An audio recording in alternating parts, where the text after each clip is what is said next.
RA1, Radio Nacional Buenos Aires, República Argentina, y ATC, LS82 Canal 7, transmiten para todas las emisoras integrantes de la cadena nacional de radio y televisión del país. Su Excelencia el señor Ministro de Economía de la Nación hará uso de la palabra a continuación para anunciar una nueva etapa en la aplicación del programa económico. Habla el doctor José Alfredo Martínez de Hoz. Me dirijo hoy a nuestros conciudadanos para efectuar el anuncio de una nueva etapa en la aplicación del programa económico que estamos ejecutando desde el 2 de abril de 1976.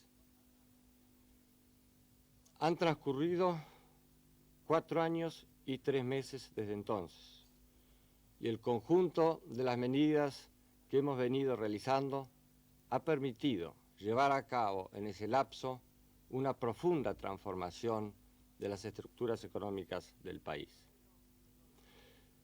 Para ello hemos debido requerir a la población un esfuerzo significativo para poder pasar de una economía seriamente distorsionada y en crisis como la que encontramos a otra fundada sobre bases sólidas y estables que no estuviera sujeta a las recurrentes crisis periódicas que conocíamos anteriormente, a las marchas y contramarchas, a la falta de continuidad en la aplicación de los programas.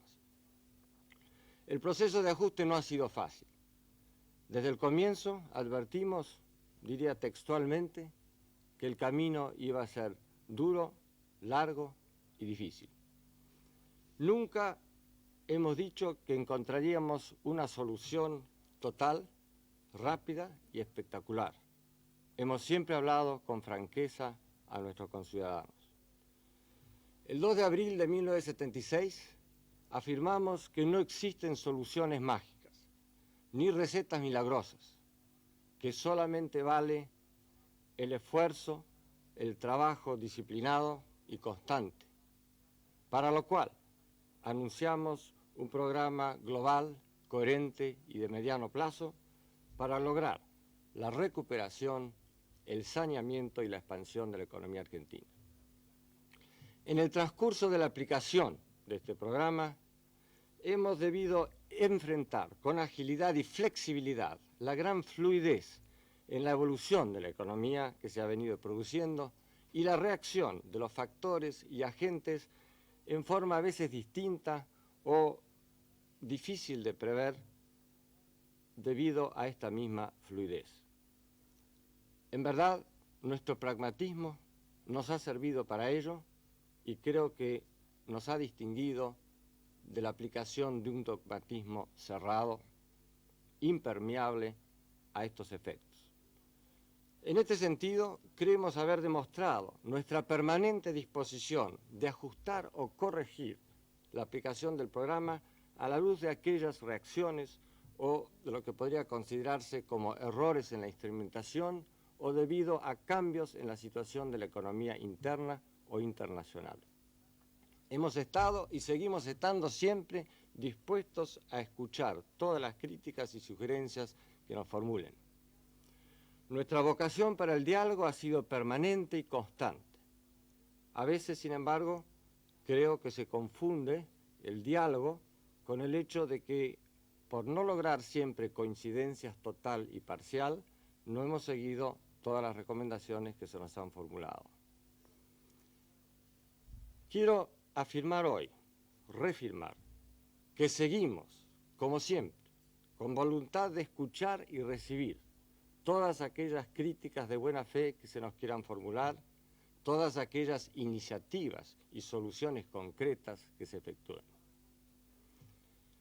Para comprender el alcance de las medidas que hoy vamos a anunciar, aún a riesgo de alargar algo esta exposición, para lo cual pido desde ya disculpas, creo necesario formular algunas consideraciones sobre los alcances y los resultados de las medidas que se han ido produciendo a través de este tiempo. Los dos pilares básicos sobre los cuales hemos afirmado la ejecución del programa económico han sido el principio de la subsidiariedad del Estado y la apertura de la economía. Me propongo analizar muy brevemente el resultado de la aplicación conjunta de estos dos principios básicos, tanto sobre el sector privado como sobre el sector público.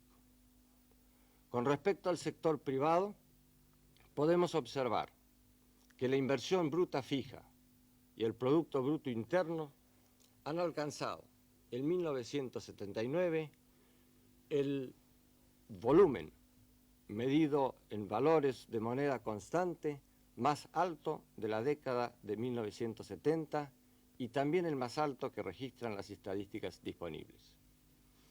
Sabemos que la misma naturaleza de la profunda transformación que estamos llevando a cabo impide que podamos hacer hoy, en esta ocasión, un balance total y global del mismo.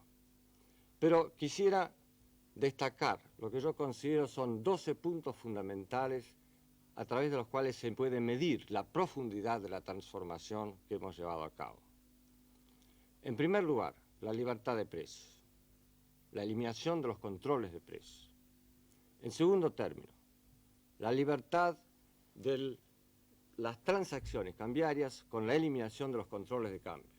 Tercero, la libertad del comercio exterior, con la eliminación de los monopolios a la exportación, por ejemplo, de granos y de carnes. Cuarto, la libertad de exportación a través de la eliminación de las prohibiciones y de los impuestos a las exportaciones. Quinto, la libertad de importar con la eliminación de las prohibiciones, cuotas, licencias y en la aplicación de un programa arancelario de reducción gradual sobre un periodo de 5 años. Sexto, la libertad de las tasas de interés y la aplicación de la reforma financiera que abre el sector a la competencia interna y externa. Séptimo, la liberación de los alquileres y la eliminación del control que afectaba la posibilidad de la colaboración de la construcción privada para contribuir a eliminar la escasez de viviendas producida por esa misma causa. Octavo, la eliminación de las tarifas políticas de los servicios públicos. Noveno, la eliminación de los subsidios y las protecciones excesivas para ciertos sectores privilegiados de la economía que distorsionaban la misma. Décimo, la libertad de la contratación de los salarios sobre las bases de los salarios establecidos como mínimos por el Estado. 11, la libertad para las inversiones extranjeras bajo reglas justas y sanas, tanto para el interés nacional como para los inversores. Y 12avo, la libertad para la transferencia de tecnología en un marco que promueva y no obstaculice este movimiento fundamental para la modernización de nuestra economía de acuerdo a los más altos intereses nacionales. Estos 12 puntos resumen de alguna manera todas estas grandes transformaciones estructurales. A pesar de ello, me voy a tomar la libertad simplemente de mencionar algunos ejemplos sectoriales que demuestran los progresos que hemos realizado, que, repito, no pretenden ser de ninguna manera totales o globales, sino que simplemente voy a destacar algunos aspectos parciales. En materia de granos, en los últimos 3 años hemos tenido 3 cosechas récord. En esta última campaña hemos tenido efectos provocados por una sequía muy grande en los meses de enero y febrero y luego parcialmente las inundaciones que han afectado nuestra cosecha de gruesa fundamentalmente. Y pensamos que llegaremos a una producción de 25 millones de toneladas, que es sustancialmente menor al promedio de aquellos 3 primeros años de aplicación del programa de 31 millones de toneladas. Sin embargo, cabe observar que aún en un año de adversidad climática, porque se debe a ello nomás, puesto que la superficie sembrada ha sido igual que la de los 3 años anteriores, este mínimo de 25 millones de toneladas se encuentra muy por encima de otros niveles relativamente malos que encontramos a comienzos de la década debido a también adversas condiciones, como podemos citar el caso de la cosecha del 71, que representó un volumen de 16 millones de toneladas de granos. Si examinamos estos 3 años de cosecha récord y los comparamos con los resultados de las 2 décadas anteriores, veremos que en estos últimos 20 años, estos 3 años representan la duplicación del promedio anual de nuestra producción de granos comparado con el mejor trienio de aquella década inicial.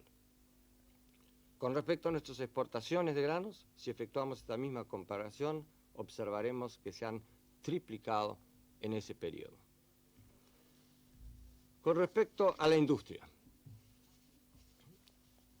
ha sido una preocupación constante de nuestra parte la modernización y el reequipamiento de nuestro aparato industrial.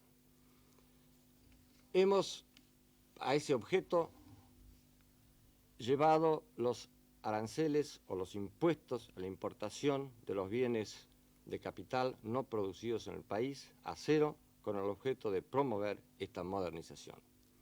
Como resultado, podemos hoy destacar que mientras en los primeros 5 años de la década el promedio de importación de bienes de capital ha sido de 400 millones de dólares, en 1975-76 apenas superó los 500 millones de dólares, en 1979 alcanzamos la cifra de 1.700 millones de dólares de importación de bienes de capital. Esto es algo muy importante para destacar y que refleja no solo una vocación de inversión por parte de estos sectores económicos, sino también de modernización y de reequipamiento. De esta manera, las importaciones de bienes de capital han pasado a representar el 26% de nuestras importaciones, que es un sustancial adelanto comparado, por ejemplo, con años como el 74 y el 75, que esta proporción oscilaba entre el 12 y el 14%.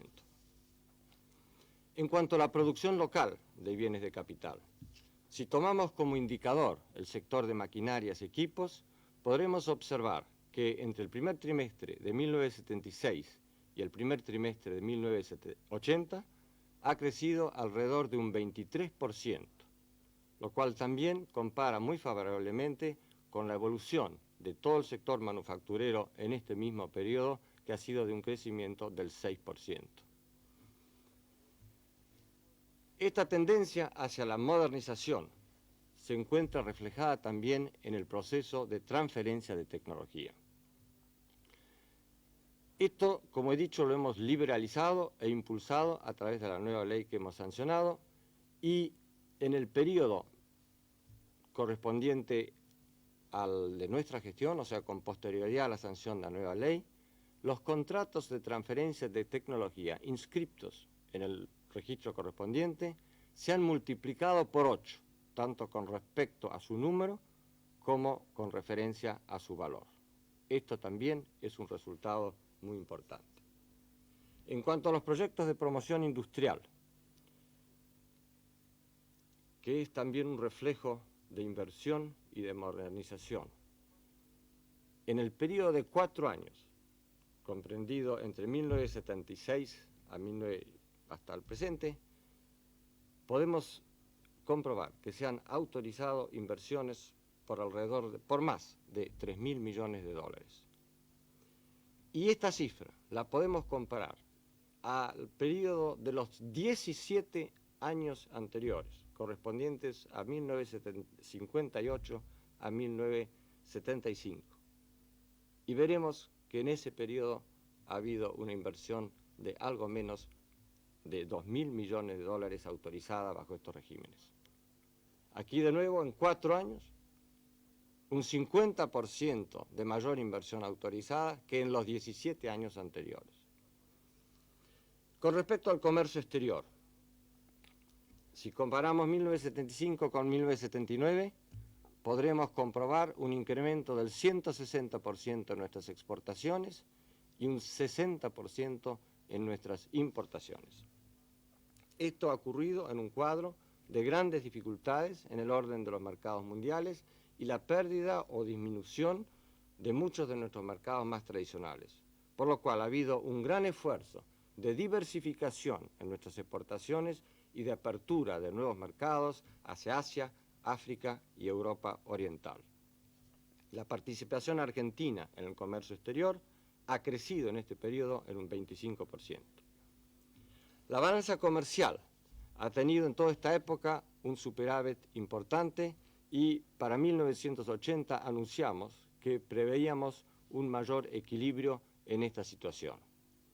En cualquier forma, la pérdida de cosecha mencionada hace un rato nos indica que podemos contar seguramente con una disminución por esta causa exclusivamente de alrededor de $1.000 millones en los ingresos provenientes de nuestras exportaciones. Esto nos está indicando, estos pocos ejemplos que acabo de mencionar, que el programa económico está dando resultados. El desafío que hemos lanzado al país para la modernización del aparato productivo algunas veces no es totalmente comprendido porque muchas de estos adelantos que hoy estoy destacando no aparecen en la superficie.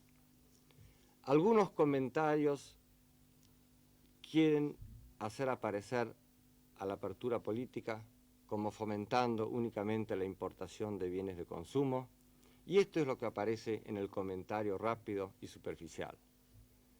Pero nuestras importaciones de bienes de consumo apenas alcanzan al 10% del total de nuestras importaciones, mientras que las de materias primas y bienes de capital alcanzan a la mitad, y ya he mencionado que las materias primas y bienes intermedios alcanzan a la mitad, y ya he mencionado que las de bienes de capital representan una cuarta parte.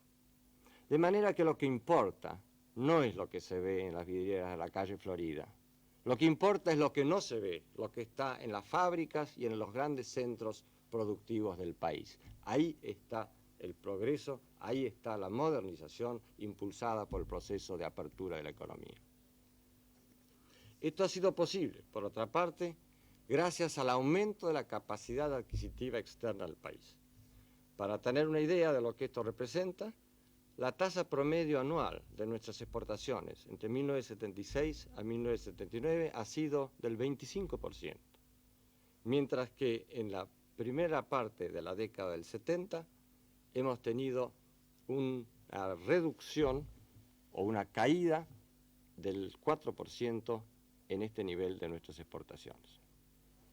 El sector externo ha dejado después de ser un factor limitante para el crecimiento económico argentino, con aquellas crisis recurrentes de balanzas de comercio y de pagos a que estábamos acostumbrados. El alto nivel de nuestras reservas internacionales ha indudablemente dado fuerza a esta evolución, y con ello ha venido la posibilidad de acceso a las fuentes internacionales de crédito en las mejores condiciones de plazo y de interés.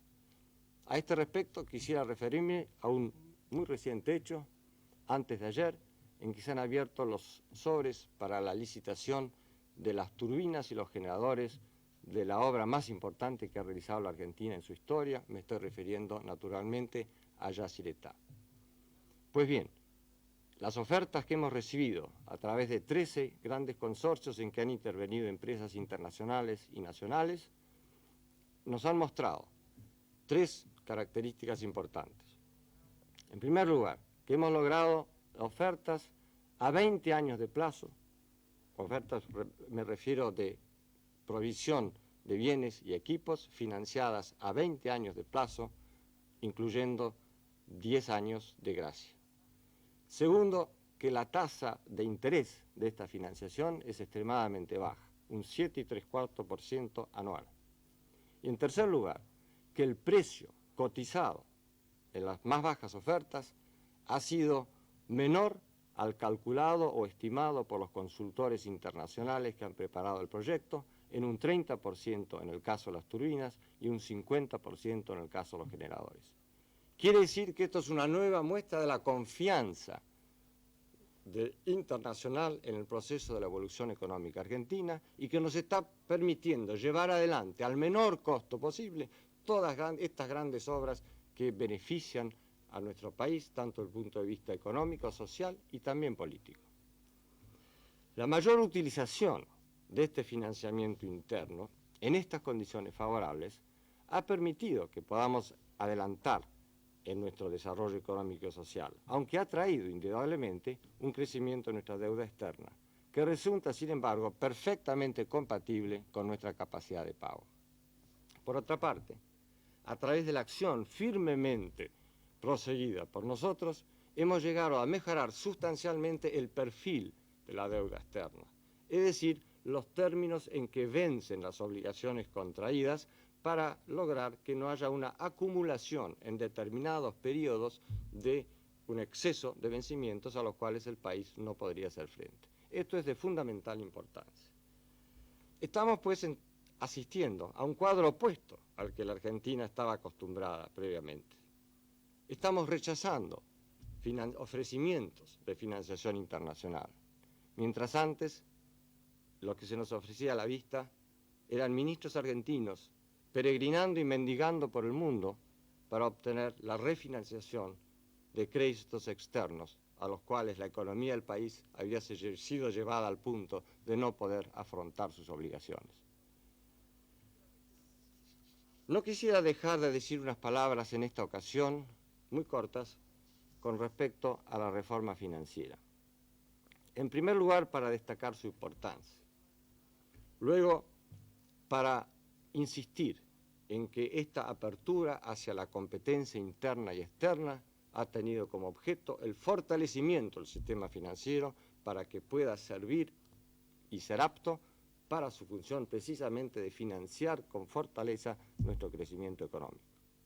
La liberación de las tasas de interés ha sido un instrumento fundamental en este programa y además ha permitido terminar con la estafa al ahorrista que se venía produciendo en forma bastante constante en todo el periodo anterior. Hemos, a través de esta acción, llevado la tasa de ahorro interna a niveles muy altos, cercanos al 30% del Producto Bruto Interno, y ello ha permitido reconstituir el capital local, el mercado local de capitales y la capacidad de inversión nacional, que es absolutamente indispensable para que podamos llevar adelante nuestro proceso de desarrollo. Evidentemente que la situación bancaria a que ha llevado esta reforma de la Ley de Entidades Financieras, otorgándole una mayor libertad, requería, como en todos los demás ámbitos, un ejercicio responsable de esta libertad. Han habido casos de notoriedad pública en que ello no ha sucedido. Sin embargo, creemos que el resultado de este episodio ha sido el que el sistema ha salido fortalecido después del mismo, pues ha podido afrontarlo y solucionarlo y seguir adelante con el mecanismo funcionando fluidamente para poder seguir aportando las soluciones financieras que requiere el crecimiento y el desarrollo de nuestro país. Por otra parte, se ha consolidado la canalización del ahorro interno a través del sistema legal institucionalizado, eliminándose las vías paralelas de financiamiento como existían antes. Por otra parte, se ha aumentado la disponibilidad de crédito para el sector privado, también para el sector público, pero fundamentalmente para sectores que antes no tenían acceso a él. Y con respecto a la preocupación que se evidencia a través de comentarios frecuentemente oídos, de que el Estado y sobre todo sus empresas públicas están absorbiendo la mayor cantidad del crédito disponible, yo deseo recordar que en la composición del origen de los recursos de las empresas estatales, solo el 50% es de origen financiero. Quiere decir que esta es una proporción perfectamente aceptable y aún mayor de la que es usual hoy día en muchas empresas. Es normal que para la realización de los proyectos y de las inversiones de todas las empresas, tanto públicas y privadas, deban recurrir a un cierto grado de uso del crédito. Y un 50% es un porcentaje perfectamente admisible y yo diría bueno. Con respecto a la inversión extranjera, aquí también, como he mencionado, hemos liberalizado el sistema conforme a los auténticos intereses nacionales. Y podemos observar que en el curso de los 3 años y medio posteriores a la sanción de la ley, las inversiones extranjeras han crecido en aproximadamente 2.000 millones de dólares. Estas son las inversiones aprobadas en estos últimos 3 años y medio, de los cuales un 77% son nuevas inversiones y el saldo, o sea, 23% reinversión de utilidades. Ello implica un 57% de aumento sobre el total de las inversiones extranjeras existentes en el país en 1976. Y el ritmo de estas nuevas inversiones externas se ha venido duplicando año a año. Y todavía podríamos añadir que se encuentran bajo estudio en este momento 500 millones de dólares más de solicitudes de inversión extranjera. Cabría agregar también como un dato interesante que el 50% de los nuevos aportes de capital aprobados corresponde a inversores extranjeros que por primera vez radican capitales en la Argentina.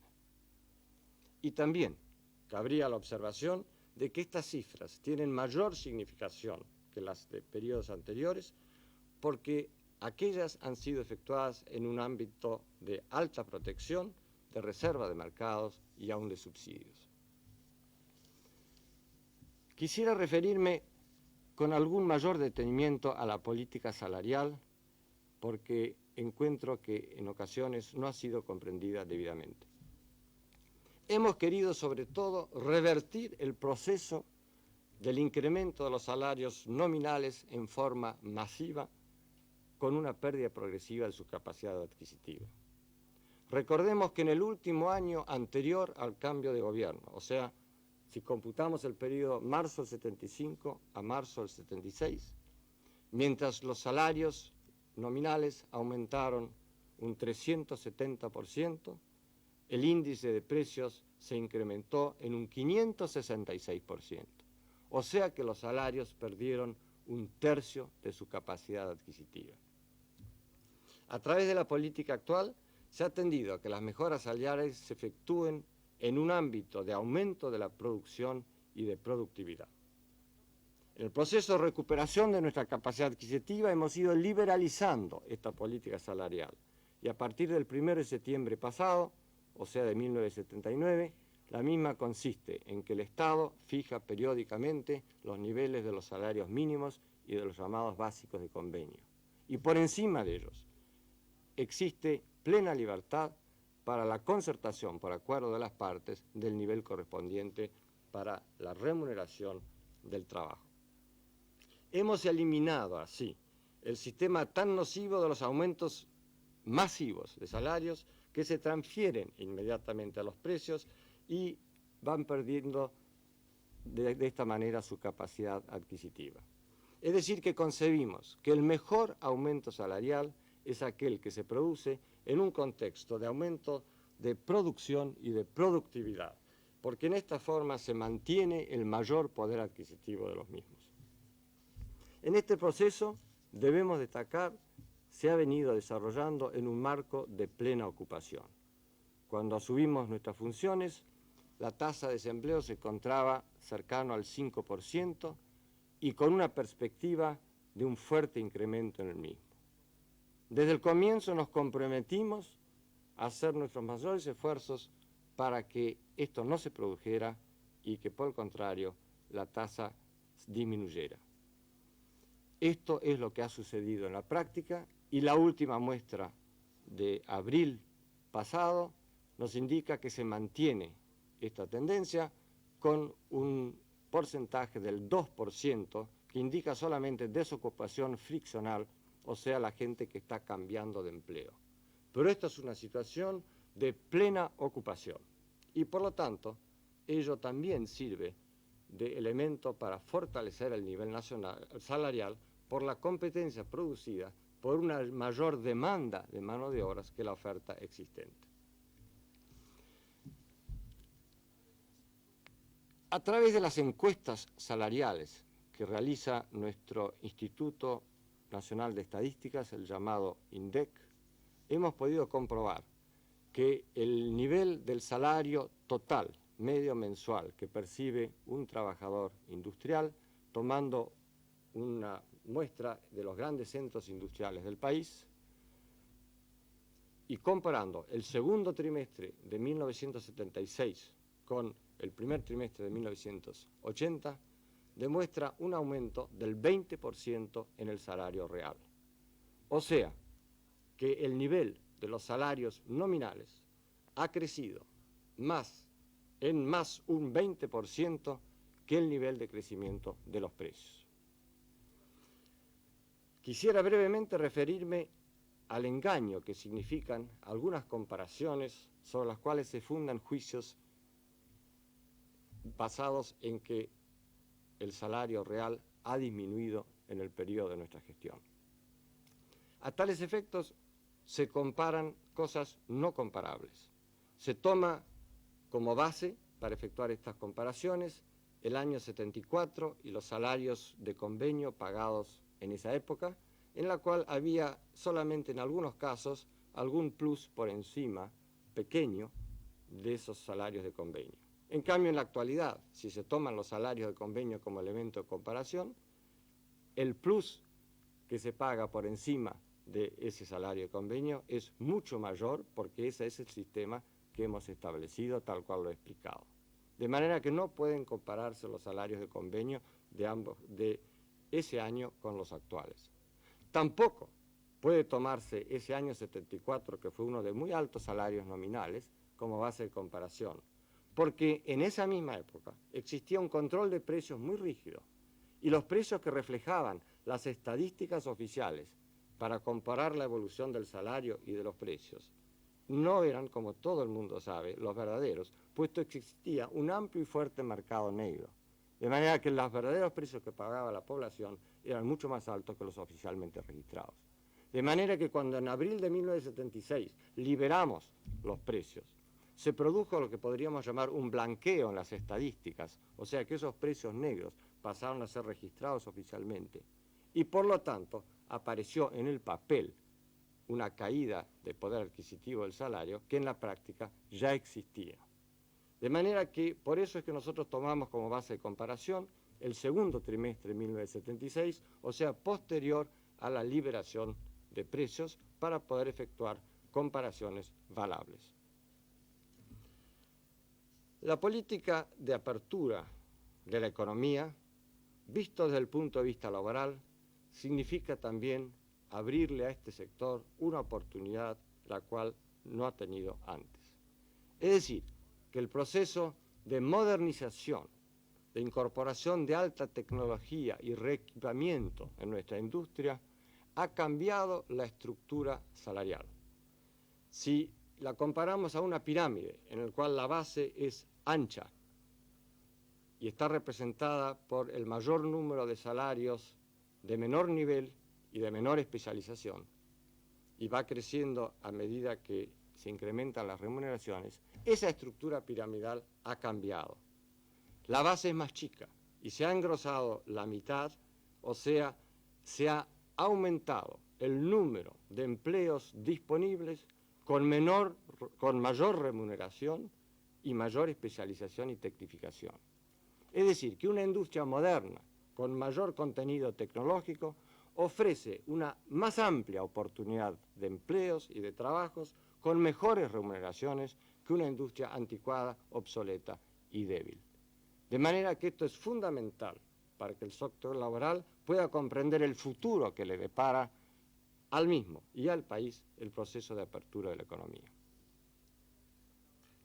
Me voy a referir ahora al sector público. Evidentemente, la redefinición de la función del Estado ha implicado también la necesidad de efectuar un redimensionamiento del mismo, de su aparato y de sus funciones. Esto ha demandado un gran esfuerzo y los resultados no siempre son muy, digamos, comprendidos o percibidos por la opinión pública, puesto que se refieren muchas veces a la estructura misma de la administración y no son realmente muy visibles. Sin embargo, a través de esta acción hemos logrado una reducción sustancial en el déficit del presupuesto y su financiamiento no inflacionario. Para ello hemos actuado sobre dos grandes rubros. Uno es el del ingreso público y el segundo es el del gasto público. En materia de ingresos públicos, la situación que encontramos a comienzos del 76 era de una verdadera quiebra del sistema fiscal a través de la destrucción del aparato impositivo causado por la erosión fiscal, la evasión impositiva y la incidencia fuerte de la inflación en este proceso, con un defectuoso proceso de administración tributaria. En 1975, los ingresos de la Tesorería General solamente alcanzaban para cubrir el 26% de los gastos. En 1979 han alcanzado el 80%. Cuando se habla de la fuerte presión tributaria existente actualmente, y reconocemos que es cierto que ella a partir de 1978 está representando lo más del 25% del Producto Bruto Interno, debe tenerse, sin embargo, en cuenta su composición. Y entonces veremos que los tributos nacionales representan el 12,5%, los tributos provinciales el 3,5% y el sistema de seguridad social un 8,8%. Y el saldo queda para pequeños ingresos tributarios. Con respecto a la reducción y racionalización del gasto público, hemos tenido que afrontar una situación difícil que ha impuesto una gradualidad causada por la rigidez de la estructura administrativa existente, la inercia física que existía en el sistema, la dificultad para alcanzar un adecuado nivel de remuneraciones para los agentes públicos y el gran atraso que existía en nuestras obras de infraestructura económica que exigían un gran esfuerzo en esta materia para permitir la evolución del esfuerzo productivo en el país. A pesar de ello, la participación neta del sector público en la economía, incluyendo la seguridad social, el sistema de seguridad social, ha disminuido en un 10% entre 1975 y 1980, pasando de representar un 35% del Producto Bruto Interno a un 32% del mismo. La acción para la reducción del gasto público la hemos llevado a cabo a través de 5 grandes vías.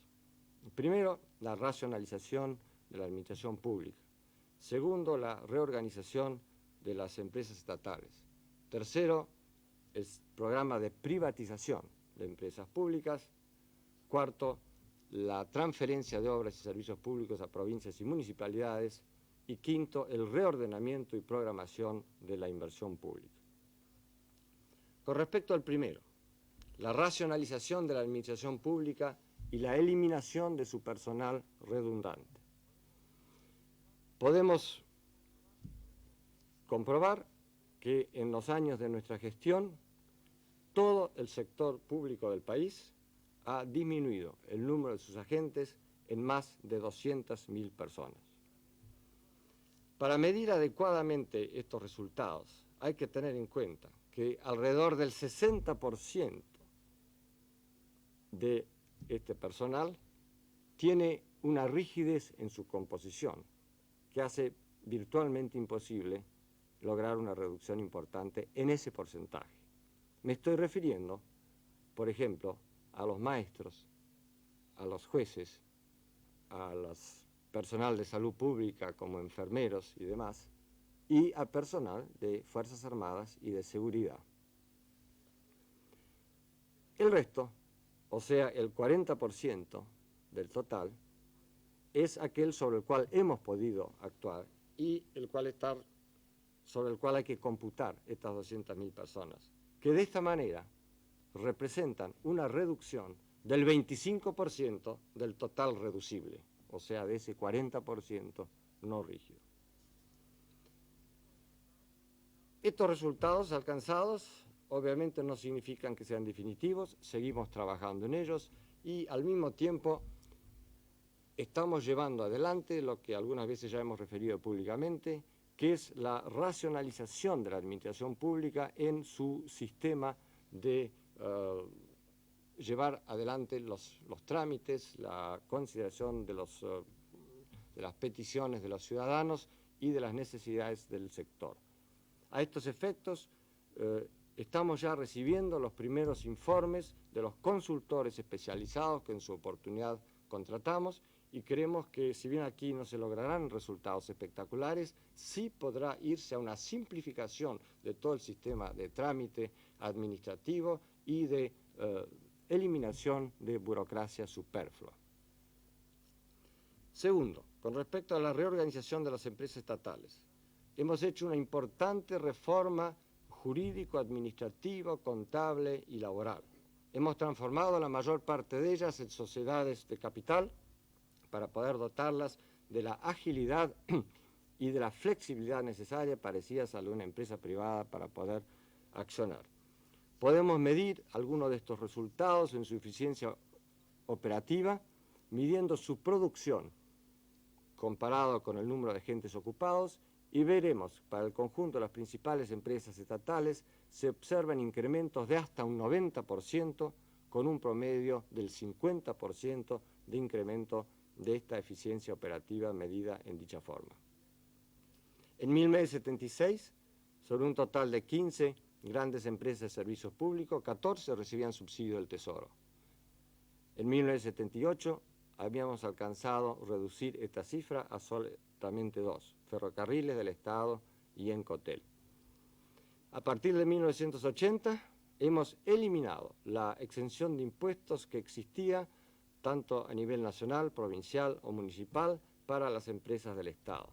Y ello significa mejorar las condiciones de competencia cuando lo hacen frente a otras empresas privadas, y también terminar con esa situación de injusticia tributaria que causaba una cierta irritación a nivel provincial y municipal.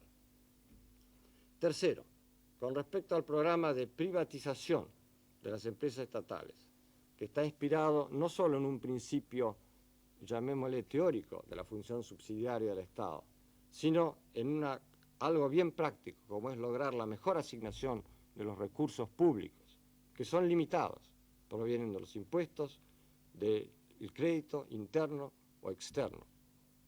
Y en esta forma tenemos que esta asignación debe realizarse primordialmente, en primer lugar, a las funciones que son indelegables del Estado.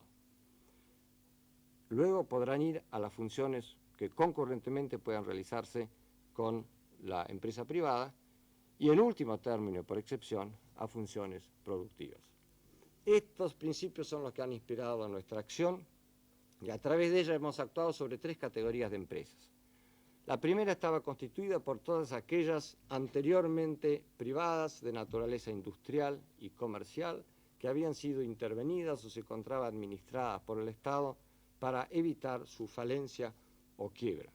Hemos seguido un proceso de liquidación de esta situación a través de su venta por licitación pública y, en caso de no haber interesados, el cierre con la debida indemnización de su personal.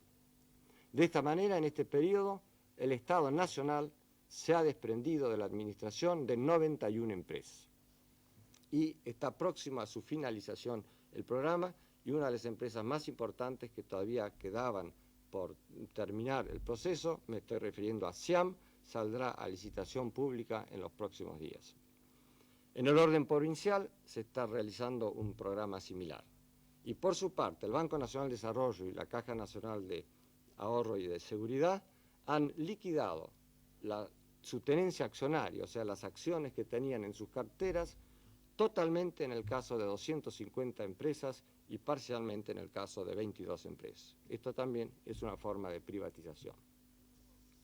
El segundo grupo de empresas se refieren a aquellas que siempre han sido del Estado, pero que son productoras de materias primas, bienes intermedios, insumos o productos industriales. Quisiera simplemente poner algunos ejemplos y voy a citar al cierre de una mina de azufre que que es una materia prima, a la privatización de una planta petroquímica, la de General Mosconi, que produce insumos, y también al cierre de IME, que produce productos finales industriales. En el caso de Petroquímica Mosconi, tenemos ya la conformidad de Fabricaciones Militares, que era dueño del 50% de las acciones, el resto se encuentra en área del Ministerio de Economía a través de YPF, para que podamos licitar públicamente estas acciones y de esta manera, con el dinero ingresado por la venta de las mismas, podremos reinvertirlo cada uno de los socios actuales en el área de su respectiva competencia, en nuevas acciones. Es decir, aprovechamos que haya capital privado interesado en dedicarse a esta función productiva para liberar la inmovilización de capital del Estado para ser dedicado a otros sectores donde no hay capital privado disponible. La tercera categoría de empresas sería aquella que se refiere a los servicios públicos. Esta presenta sus dificultades, aunque podemos de inmediato mencionar una en que hay una liquidación total, que es la flota fluvial del Estado. Pero no siempre es fácil llevar adelante esta acción en forma total, sea por falta de interesados en tomar a su cargo globalmente las empresas o por la naturaleza misma de los servicios. Sin embargo, se ha ido llevando a cabo una acción quizás silenciosa, pero permanente en este sentido. Y podríamos citar simplemente como ejemplos el caso de Ferrocarriles del Estado, que ha sido objeto de una profunda reorganización y proceso de redimensionamiento, con cierre y clausura de vías y ramales, estaciones, y también, evidentemente, con la privatización o cierre de talleres ferroviarios. Se han cerrado hasta la fecha 3, está por encararse un cuarto caso, y también se está negociando la posibilidad de venta de otro importante taller ferroviario. Tenemos el caso Subterráneos de Buenos Aires, que fue transferido a la municipalidad el año pasado, y esta, en una iniciativa muy satisfactoria, ha resuelto ahora licitar internacionalmente la privatización del servicio y la ampliación del mismo. Cuando no ha sido posible seguir adelante en este programa de privatización de servicios públicos, hemos llevado a cabo lo que hemos llamado el proceso de privatización periférica, que significa la realización de la mayor cantidad de obras y servicios de estas empresas a través de contratos con la empresa privada. Simplemente pondría como el ejemplo más grande, el cual se ha llevado a cabo esta acción, la del área petrolera, en el cual, para las actividades de exploración, explotación y producción, con exclusión de refinería, las inversiones anuales se están realizando a un nivel de alrededor de 2.000 millones de dólares, de los cuales algo menos de la mitad corresponde al sector privado en este momento, pero con una tendencia ascendente. De manera que podemos prever que para los próximos 10 años la inversión privada en este rubro alcanzará a los 10.000 millones de dólares, con el consecuente alivio de la necesidad de realizar este monto de inversión pública.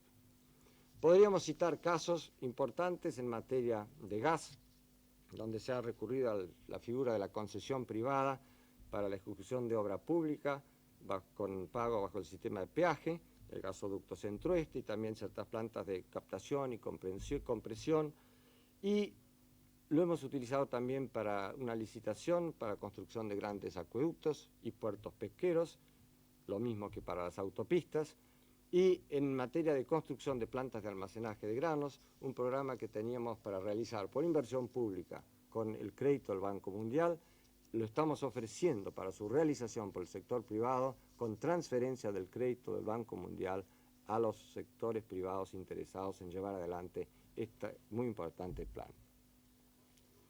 El cuarto rubro al que nos referimos era la transferencia de obras y servicios públicos a las provincias y a las municipalidades. Esto ya ha comenzado en el año 79, tomó un mayor vigor en 1980 y se funda sobre la base de la reconstitución de la capacidad financiera de las provincias que habíamos realizado previamente. es decir, el conjunto de los recursos impositivos que percibían las provincias anteriormente, en 1975, representaba un 5% del Producto Bruto Interno. En 1979 ha pasado al 10%, o sea, se ha duplicado. Sobre la base de esta reconstitución de la capacidad financiera de las provincias, se ha reducido sustancialmente los subsidios o aportes del Tesoro a las mismas, y ello se ha basado en tres principios: el de la subsidiariedad, el de la inmediatez o mayor efectividad en la prestación y administración de estos servicios por parte de las autoridades locales, y también en que de esta manera se logra su financiamiento por recursos impositivos y no por financiamiento. Los casos, simplemente como ejemplo, se refieren a la distribución de energía eléctrica y de gas, a la generación eléctrica secundaria, a las obras sanitarias y a la administración de obras de riego. El quinto punto en este rubro del sector público de reducción del gasto se refiere al reordenamiento y reprogramación de la inversión pública. Aquí, indudablemente, hemos debido realizar un gran esfuerzo basado en una doble finalidad.